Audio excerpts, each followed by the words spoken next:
Hello and welcome back to another installment of Mr. Miles' musical menagerie. Last time I showed you my violin, and this time I'm going to be showing you my viola. Now, if you did watch my last video, you might be thinking, Miles, are you sure that's not your violin? They look awful similar.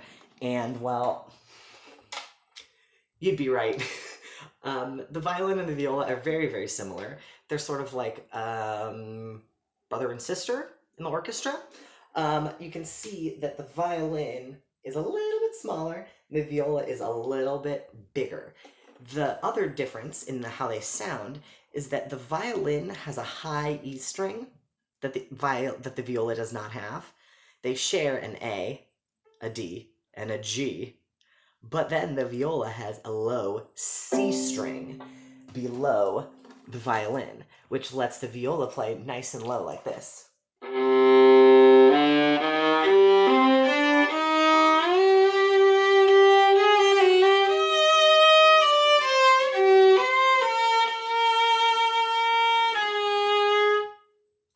But as you could hear, I can use my other strings and shift my hand to a higher position to make the notes go high, just like a violin does. So sometimes when you're hearing them, you can't really tell the difference. So because the viola is not the highest instrument in the string section, often it does not get the melody part. Often it'll get the harmony part or a helping part. So if you're ever listening to classical music and you hear something in the background that sounds like this,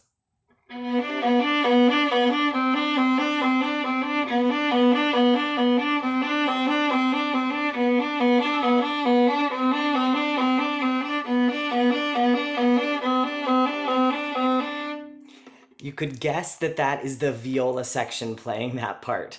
So like I said, the viola has a low C string. That C string is also shared by another instrument in the orchestra, which I'm going to show you next, which is the cello. So because the cello and the viola both have the same strings, the viola is just one octave higher, the cello is an octave lower, the viola will often play cello music.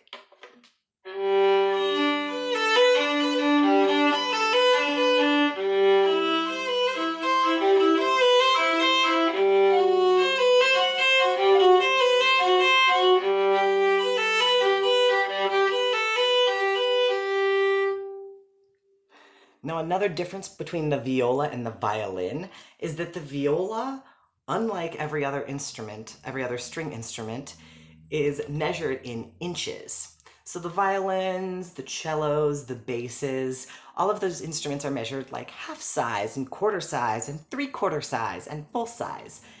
The viola is measured in inches.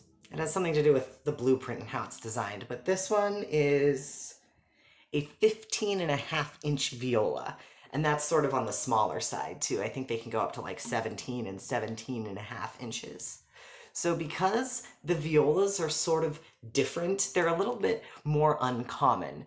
So not a lot of people play viola, and often people who play viola started out as playing a different instrument. So a lot of violists are former or also simultaneously violinists, and I'm a violist who also started as a cellist.